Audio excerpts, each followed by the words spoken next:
If nobody's ever telling you to screw yourself because your prices are crazy, it's too low. So put yourself in a position where you are going to walk away from deals. Coffee's for closers only. So we've established my proposal is sound in principle. Now we're just haggling over price. Let's see how much we're going for on eBay. Man, it's the same as Dunkin' Donuts. Costs 15 times the price. Welcome to Impact Pricing, the podcast where we discuss pricing, value, and the communicated relationship between them. I'm Mark Stiving, and I run boot camps to help companies get paid more. Our guest today is Mike Blake. Here are 3 things you want to know about Mike before we start. He is the founder of High Score Strategies, which is an advisor to SMBs looking to increase their valuations. We're going to spend a lot of time talking about that today. He's been in business valuation and M&A markets for 26 years. He doesn't look that old, but yes. And he's currently learning his 6th language. And I can barely speak English. Welcome, Mike. Hi, Mark. Thanks for having me on. Hey, it's going to be fun. It's going to be fun. So I normally start with the question, how'd you get into pricing? But with you, I don't want to ask that. Here's what I really want to ask. How does pricing affect valuation? Now, is that not like the biggest softball ever? And that'll take about an hour just to answer that question? Yeah, 1 to 2 minute answers, 20 to 25 minute answers, they're basically the same thing, right? So, Yeah, exactly. Pricing is, I hate to say it's everything. That's too simplistic. But pricing, as I'm fond of saying, pricing is language. And pricing communicates to the market what kind of brand you are. It communicates your competition level in the marketplace. It communicates your differentiation. It communicates your resilience. It communicates your culture. And all of those things impact the value of a company. So, how a company prices its products and services tells me a lot about where I think the value is going to be. You know what's fascinating about the answer you just gave is you never said profitability or ROI or future stream of profits, where I would have thought that is really what drives valuation. Well, the way I look at it, all those are downstream features or products of price, right? You tell me whether or not there's profitability, positive cash flow, chances are very good it comes back to price one way or the other. If you're not priced right, you're either not selling enough, or if you're not priced right, you're selling too much but not making enough for what you sell. Either way is a bad outcome. The most valuable companies, in my view and in my experience, get pricing right, whatever that means. And I imagine we'll talk about what pricing right means. I don't mean the game show. But pricing and value are inextricably linked. Cash flow is a result. Revenue is a result. Profitability is a result. Pricing is sort of the stem cell for all of that. So pricing is like the I used to say pricing is like a grade, right? So if you're in a class and a professor gives you a grade for how well you performed, price is kind of like, well, how well did we do building our product? It tells the world this is what you're worth. Agree, disagree? It tells the world what you think you're worth. And then your job then is to get the world to agree with that. Yes. And that's the tricky part of it because price is language, but it's not a monologue, it's a dialogue. And only when it turns into a dialogue, does price then create a meaningful economic impact. But if it's just a monologue, if you're just out there sort of shouting from the mountaintop that I'm worth $1 million, I mean, that's great for your self-esteem, but it's going to result in a very low value business because you haven't actually sold anything at that price point. And so what is it that really matters in the world of pricing? I'm in the middle of developing a new strategy called context-driven pricing, Yep. which I define as meaning charge what a customer is willing to pay. And it's the most profitable pricing strategy you could possibly ever implement. And there's many reasons for that. And I was talking to someone the other day and they go, yeah, but what about pricing for valuations? right? What if I don't want to maximize profit, but I want to maximize revenue? I want to maximize market share. I want to maximize penetration. And so now there's suddenly this different world. How do you think about that? So I think about it differently now than I did 5 years ago, because up until the pandemic, and even into the pandemic, we lived in a world where market share was everything. And companies were being priced as a function of their revenue. And the venture capital investment model was basically a big land grab. Give you a bunch of money so that you can market yourself, advertise yourself, create market share, even make a loss on the service that you're offering, right? I'm looking at you, DoorDash and Uber Eats and all those guys, right? Their economics are completely messed up, all in the name of grabbing market share because that's what the market cared about. And then, as the market does every 10 to 12 years or so, it did a very cruel thing. Without warning and without explanation, it said, you know what? We're not so much about revenue anymore. We're now about profitability. So I think it's great that you built your company all around generating revenue. You built headcount around that, not just the number of people you hired, but the nature of the people that you hired, your marketing budgets, your pricing strategy, your positioning, um, the skill set of the CEO, the culture. All that doesn't matter anymore. Now we care about profit. Figure it out, or you're out of business in 3 months. And so it's a very different conversation that companies and people like me in the valuation world have had to respond to. You cannot, right now, you cannot sell a growth story except for artificial intelligence. You can still sort of sell that. But in almost every other industry I can name, you cannot sell a pure growth story. It's now a profit story. And it happened in the financial crisis of 0809. It happened in the dot-com bust of 2000.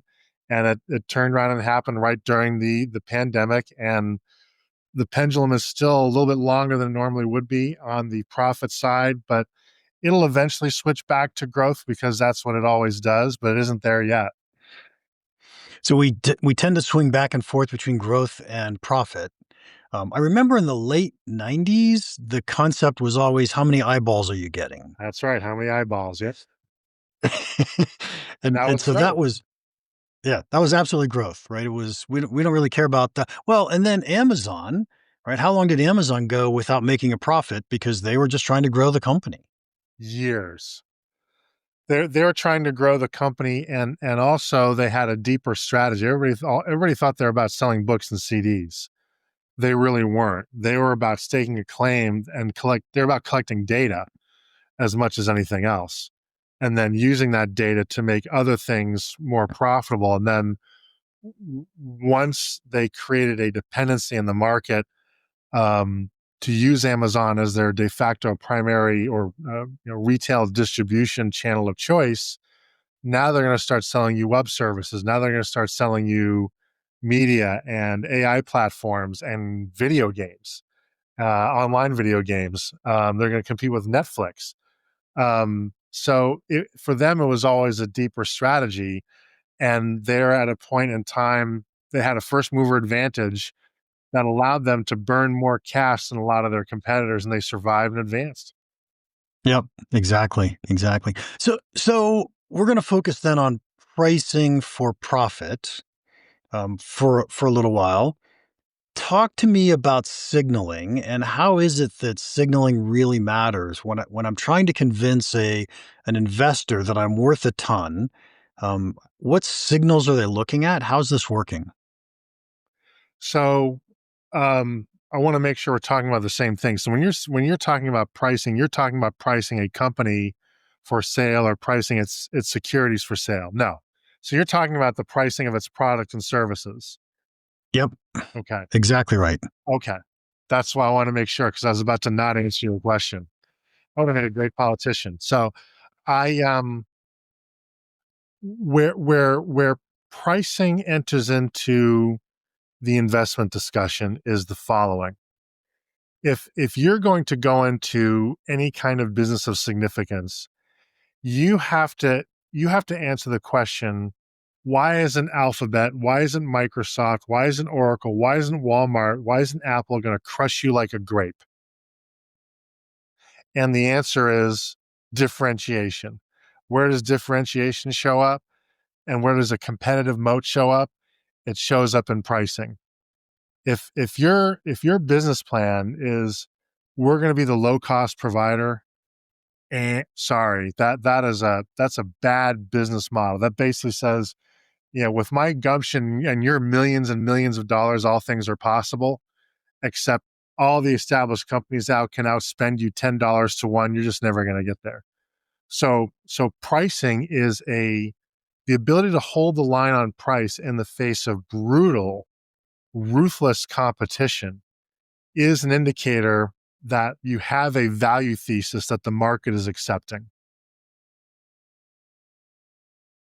So it's a fascinating thought. By the way, I agree with everything you said, but you got me thinking about how am I not going to get crushed by one of the big guys? Yep. And to me, the answer to that is absolutely differentiation, right? There's no doubt. But it's also I have to be going into a market that isn't so big that they want to go take it from me. Well, yeah, but that's sort of that's sort of the weasel and the asteroid kind of discussion where the asteroid hits, all the dinosaurs die, and then the small mammals kind of survive because they hit underground and they hit the bugs that the dinosaurs couldn't survive on, right? The problem is, if you do that, then you're limiting yourself on scale, and no investor, or very few external investors, want to put money in a venture that says we're going after a market so small nobody else cares about it, right? You're basically saying we have a dumpster diving business plan, and I don't know many investors who find that attractive. Okay, so now explain to me how I can differentiate in a meaningful way where, Facebook, Amazon doesn't say, "Hey, I want that. I'm just going to go innovate and take that away." Yeah, so now I'm putting on my very, very amateur marketing and positioning hat. Boy, is this dangerous. I may just sort of create awkward silence until you start talking, but the obvious way that one tries to do it is with intellectual property. You try to create patents that prevent competition. You try to create copyrighted material, trademarks, software code, um, uh, and all of those things, by the way, are profoundly flawed. More likely, the things that are going to be um, more effective as an intellectual property moat are going to be proprietary data sets, because those are going to be very hard to replicate, and they're going to be some form of trade secret, whether that's customer information, whether that's processes that can't be invented around. The problem with patents is that you publish it, and then if Alphabet decides they just want to invent around it, they'll throw enough money at it until they invent around it, or they'll just replicate it and dare you to sue them. Yeah, and Question. odds are good you violated a dozen of their patents anyway. Well, could be, or they're gonna violate your patent and dare you to sue them. Mhm. It's like you can go ahead and hire your team of attorneys at $2,000 an hour for a 3-year trial before appeals. Meanwhile, Google has billions of dollars of shareholder money to play with. They have 30 in-house counsel, and they have 2 or 3 top flight law firms as well.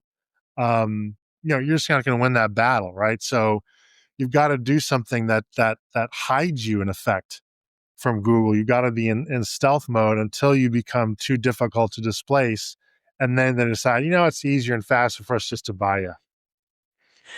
So, Mike, this is a really fun conversation and interesting, but let me ask, is this relevant to the $2 to $50 million size companies, which you tend to work with? And I work with them a lot too.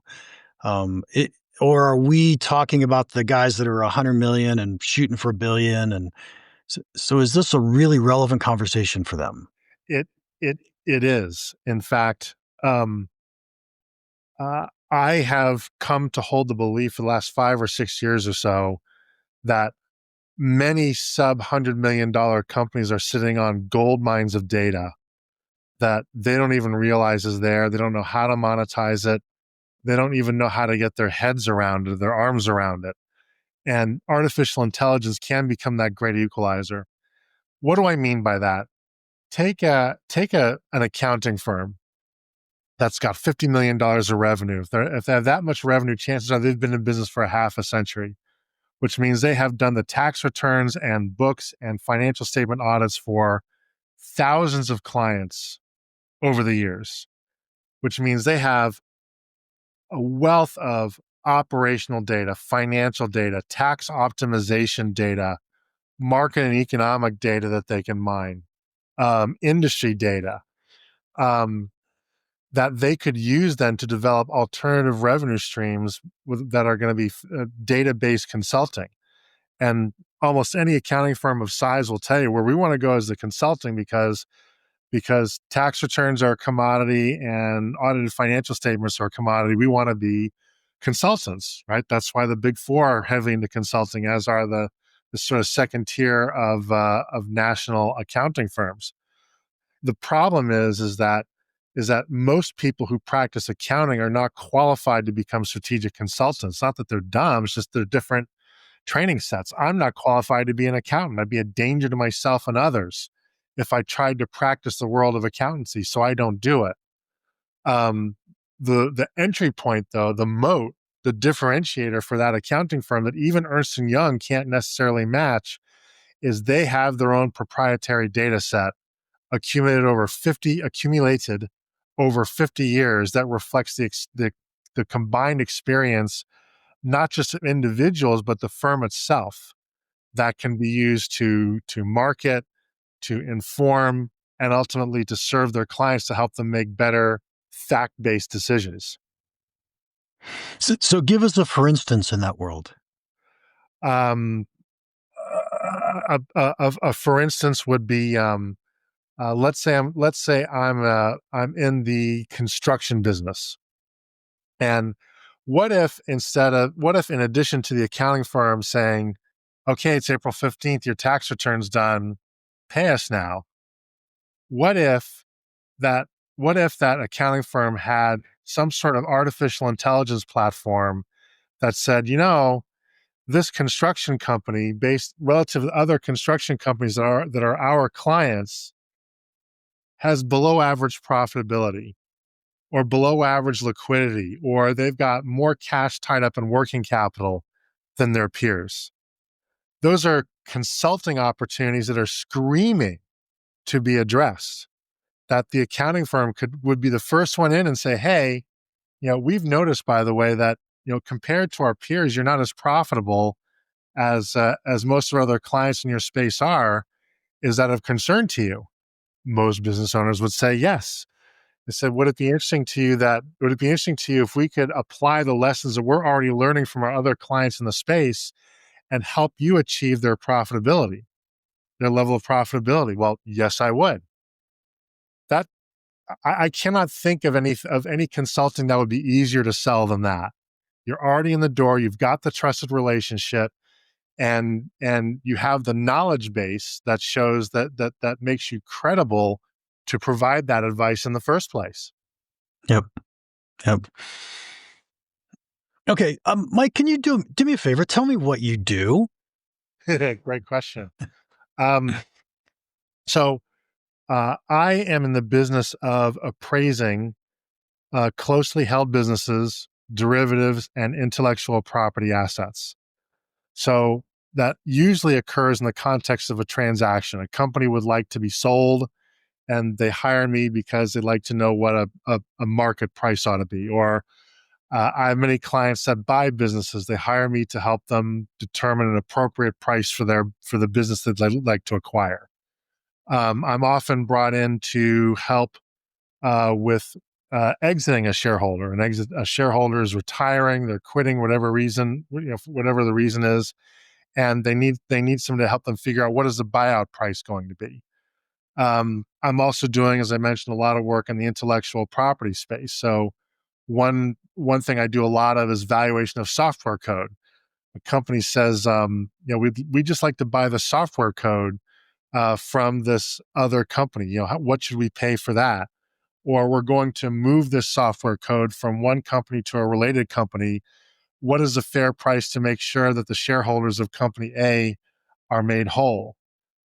Something I've started doing recently is NCAA name, image, and likeness valuations. So when a quarterback enters the transfer portal and they're going to sign an NIL deal with somebody in the Big Ten conference, what is the market value of that NIL deal? How do you know if you're overpaying and underpaying? And if you overpay, does that mean that you're going to be automatically triggered into a revenue sharing agreement with the NCAA? So that's a sort of a new niche that I'm starting to get into. Yeah. And so when I think about pricing, I think about pricing products, pricing into items and the business piece. And typically when you think about pricing, you're thinking about pricing a business or a business model. Is that a true statement or not? Oh yeah, sure, for sure. Okay. But you also go down to thinking about pricing of the individual products. Yeah. How is this company doing their pricing? Yep. Because that influences the pricing of the valuation.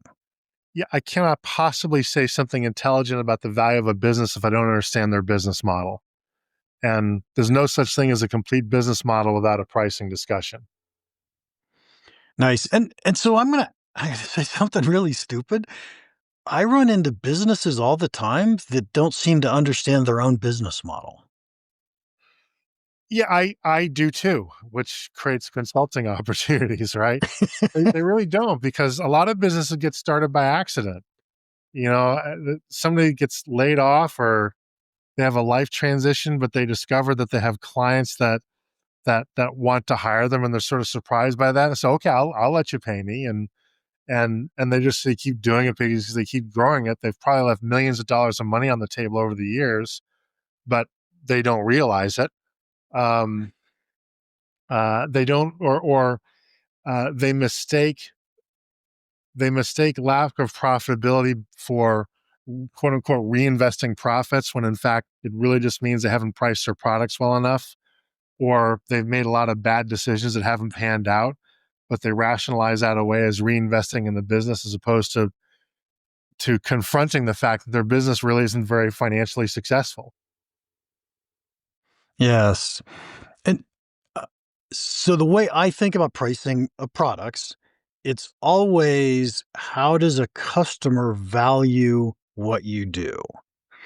Right. And so I wanted to toss that up because I want to hear you say or you talk about how do you think about value and how customers value what it is we do? Is that part of your world, or do you stop at what price are you able to get away with? No, it's very, very much part of my world, because I have to price my services too.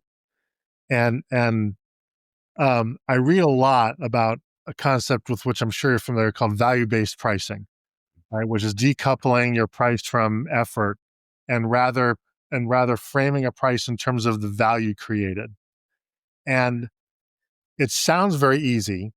It is, in my opinion, excruciatingly difficult to do in practice, because it requires you to expand your sales cycle to make sure that you understand exactly what the value is to a particular buyer. And that's hard to do. And in many cases, a buyer's not going to give you the time to explore that relationship enough so you can discover that true value, that clearing level of value price. At some point, they're going to say, look, do you want to do the valuation or not? I want to have a fifth conversation to see what the value is. Do you want the engagement or not? Because if you don't, I got 4 other firms here that would very much like to do it. And so, that may not necessarily be feasible. The other facet of value-based pricing that I think is not talked about enough, frankly, to the point of being disingenuous, is differentiation and the availability of substitutes. If there are readily available substitutes, perceived or otherwise, to what you do, value-based pricing is at best a pipe dream, and at worst is needlessly costing you business. If you don't have such a compelling value proposition that the customer's at a point where they're sort of thrusting $100 bills at you and saying, shut up and take my money because I have FOMO that you're going to work with somebody else, value-based pricing is simply not realistic. And there are too many coaches, in fact, some that I respect quite a bit, I just disagree with them. They try to make people feel badly that they're not doing value-based pricing. It's not that easy, man. It takes years of building brand awareness. It takes years of building collateral material and making yourself famous, and probably thousands of dollars of investment in public relations and God knows what else. You don't just walk onto the street and say, I'm going to value price. That's crazy. Okay, so I'm going to push back a little bit, or maybe I'll try to educate you and see if this Push flies or away. not. Push away. But by the way, what you said was spot on in a lot of ways. And I think there's two really very different types of value. There's a value I'll call inherent value, which is what's the value of solving the problem. And so if I were in your business, I would say, what's the value of selling my company, right? I'm trying to sell my company. What's the value of selling my company? But then there's also relative value. Relative value is what's the value of hiring Mike to sell my company versus hiring Mark to sell my company, right? So Mike is going to be able to get me an extra $1 million. So therefore I get an extra $1 million of value. And so that still could be value priced, but you still have to look and say, well, Mike wants to charge me $1 million. Mark's only going to charge me 10,000. Guess what? I'm going with Mark, right? Even though Mike's better, I'm going with Mark. And so there's two different types of value we think about when we think about value-based pricing. One is what's the value of solving the problem. One is what's the value of this relative to the alternatives. And I don't think we're in terribly violent disagreement there, because in that second case, I've still got to convince somebody that the value I bring is actually $1 million. And how do I do that? Right? I've got to do that. Yeah, I've got to do that by being some cocktail of being an outstanding salesperson, not a good salesperson, like in the top 5% of salespeople. I mean, to think you can achieve value pricing without being a good salesman, again, in my view, in my arrogant opinion, it's a pipe dream. And then there's got to be that what's the credibility? What's the credibility that I can actually deliver it? I can deliver that $1 million of value. It's one thing to say there's $1 million of value out there, but then how does somebody reach the conclusion that I'm the $1 million? And by the way, if it's $1 million of value, I probably can only charge 100,000. They're going to want a 10x ROI, right? Yep. But even $100,000, that's a big engagement for most people, including myself. So how do I get somebody to write that check? And I guess my point is that it's not as easy as saying I want value pricing. You got to fight like hell for it. I'm totally with you. So there's value-based pricing, there's value selling. So we absolutely have to understand value. Mike, loving the conversation. We're running out of time. So I'm going to ask you the final question. What is one piece of pricing advice you would give our listeners that you think could have a big impact on their business? A piece of pricing advice. Yeah, here it is. As I said, pricing is a language, and negotiation is a kind of conversation. Negotiation boils down to two things. It boils down to who has superior knowledge of the marketplace and who knows where their walk-away point is. You cannot hold the line on price if you're not willing to walk away. If you're selling 100% of your deals, you're selling 70% of your deals, you're probably not optimizing your revenue because you're selling too cheaply. Not enough people are telling you to go screw yourself because your prices are crazy. If nobody's ever telling you to screw yourself because your prices are crazy, it's too low.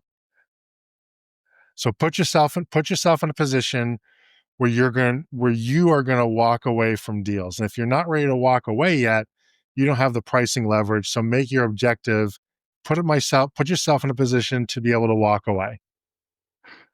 Yep. I actually love that advice, because if we're winning every deal, we're definitely priced too low. Yeah. Yeah, I mean, even a random chance, bad luck is going to cost you some deals. If you're really batting 1,000, yeah, it doesn't make any sense. Keep driving it up. Excellent. Excellent. Mike, this has truly been fascinating. I've loved it.